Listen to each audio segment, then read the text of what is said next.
"Roger." The final word from Space Shuttle Columbia was cut off before the sentence could be completed. At 8:59 and 32 seconds on the morning of February 1st, 2003, Commander Rick Husband was responding to mission control. Houston had just told the crew that it could see warnings involving the shuttle's left side tire pressure sensors. Then the voice disappeared. Telemetry disappeared at almost the same moment. For the controllers watching their screens, the silence did not immediately mean disaster. A brief communication interruption was expected during that part of re-entry. Columbia was moving between tracking systems. The flight controllers waited for the signal to return. It never did. 16 minutes remained before the scheduled landing in Florida.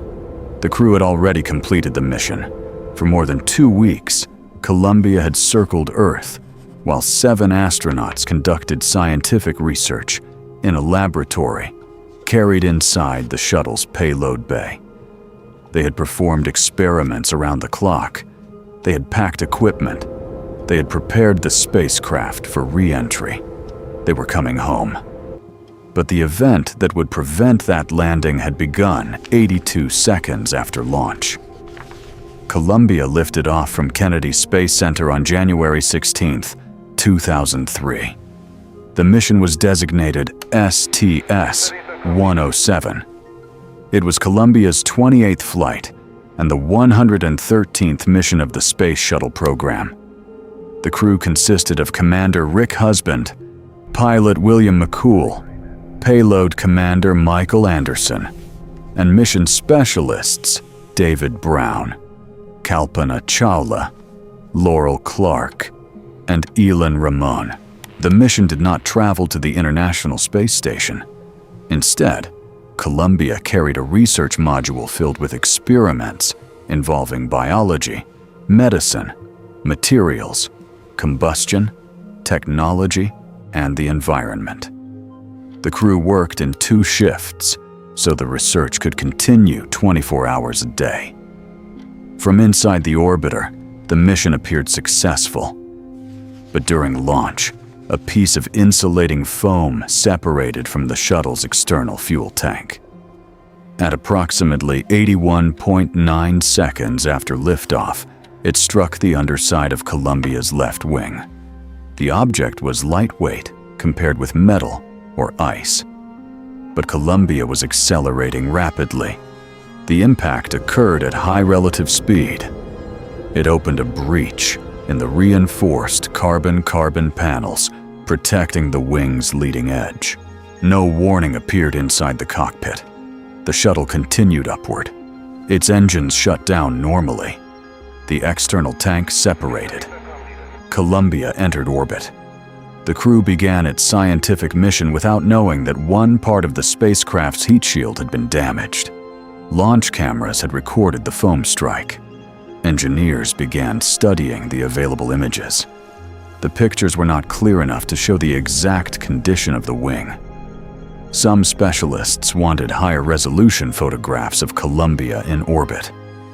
Requests for additional imagery moved through different offices and levels of authority. They did not result in the detailed inspection that might have revealed the breach. On January 23rd, Mission Control sent information about the foam strike to Husband and McCool. The message included a short video clip. The crew was told that the event presented no concern for re-entry. Inside Columbia, the astronauts continued working. On Earth, the technical discussion continued too. But the danger was treated as a maintenance issue rather than an immediate threat to the flight. Foam had separated from external tanks on earlier shuttle missions. Because previous strikes had not destroyed an orbiter, the repeated problem had gradually come to appear acceptable. The Columbia Accident Investigation Board later described this as part of a wider failure. A dangerous event had become familiar. Familiarity had reduced the urgency with which it was treated. The mission continued for 16 days. The damaged wing continued orbiting Earth, Nothing in the crew's routine revealed what would happen when the shuttle encountered the atmosphere again. On the morning of February 1st, Columbia was cleared to return. At 8:10, Mission Control told the crew they were approved for the deorbit burn. At 8:15, Columbia fired its engines and began leaving orbit. The shuttle turned and positioned itself for entry. It approached the atmosphere over the Pacific Ocean. At 8:44, Columbia crossed the entry interface. From that point, friction and compression began producing extreme heat around the vehicle. The reinforced panels along the wing edges were built to protect the structure during this phase, but the left wing was no longer sealed. Superheated gas entered through the breach. The damage began inside the wing before Mission Control or the crew could understand what was happening. Sensors recorded temperatures and strains outside their normal patterns. Some of that information was stored on board and was not visible to the crew or transmitted to Houston. Other readings began disappearing as wires and sensors were damaged. Columbia continued across California. People on the ground saw the bright trail of reentry. Some recorded objects separating from the shuttle. Inside Mission Control, the first clear indication of trouble did not arrive until 8:54. A flight controller responsible for mechanical systems reported that several hydraulic temperature readings in the left wing had gone off scale low. A sensor reading that suddenly disappears does not always mean the measured system has physically failed. It can indicate a bad sensor, a broken wire, or lost data. Flight controllers began looking for a common explanation. Columbia continued moving east. It crossed Nevada, then Utah, then Arizona. The shuttle's computers adjusted its control surfaces to maintain the planned flight path. The adjustments were compensating for forces that were becoming increasingly abnormal. Mission Control could see individual symptoms. It could not yet see the complete failure developing inside the left wing. At 8:58, Columbia crossed into Texas. The shuttle was traveling at more than 19 times the speed of sound. The crew was approaching the final stages of a flight they expected to end on a runway. Then, tire pressure readings from the left main landing gear began failing. At 8:59 and 15 seconds, the mechanical systems officer informed the flight director that pressure data had been lost from both left side tires. The flight director instructed the capsule communicator to contact Columbia. The message from Houston was calm. Mission Control could see the tire pressure warnings. It had not understood the crew's previous call. The communicator asked Columbia to repeat. Commander Husband answered, "Roger." The rest of the word or sentence never arrived. At that moment, Columbia was approximately 200,000 feet above Texas and traveling at more than Mach 18. The final voice transmission ended at the same time as the last valid telemetry reached Mission Control. But the expected brief communication gap made the silence ambiguous. Controllers did not immediately know that this loss of signal was different. They continued working.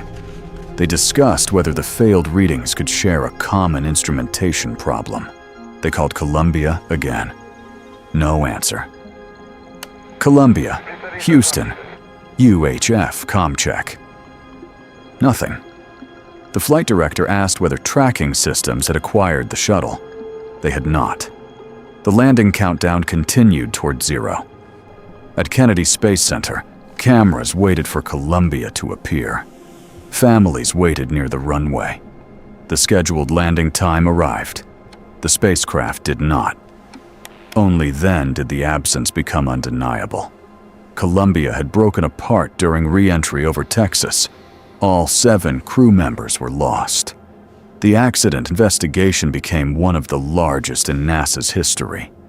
Debris was recovered across a wide area, Thousands of people participated in the search. Investigators reconstructed portions of the orbiter and examined launch video, telemetry, emails, meeting records, engineering analyses, and physical evidence. Tests showed that foam traveling at the calculated impact conditions could create a major breach in the wing's protective panels. The investigation concluded that the physical cause began with the foam strike during launch. During reentry, hot gas entered the left wing, damaging internal structure until control of the orbiter was lost. But the board did not treat the impact as the entire explanation. It found organizational causes as well. Warnings had not moved effectively through NASA's hierarchy. Requests for better imagery were confused, weakened, or denied. Engineering uncertainty was presented with more confidence than the evidence justified. Managers had become accustomed to foam loss because earlier missions had survived it. The final broken radio call lasted only a moment. The chain of missed signals behind it had lasted much longer. There was the image of foam leaving the tank. There were engineers asking for clearer pictures. There were incomplete analyses. There were assumptions based on previous flights. And there was a message to the crew saying there was no concern for re-entry. The archive preserves all of them. It preserves the launch footage, the emails, the meeting notes, the telemetry, the mission control voice loops, the accident report, and the last call from Columbia. Roger. It is remembered because the sentence ended suddenly, but the deeper meaning of the recording lies in what came before it. The final signal was not the first warning. It was the last one anyone could hear. Mission Control continued calling after Columbia disappeared. The landing clock reached 0. The runway remained empty, and a routine acknowledgement became the final voice in the archive.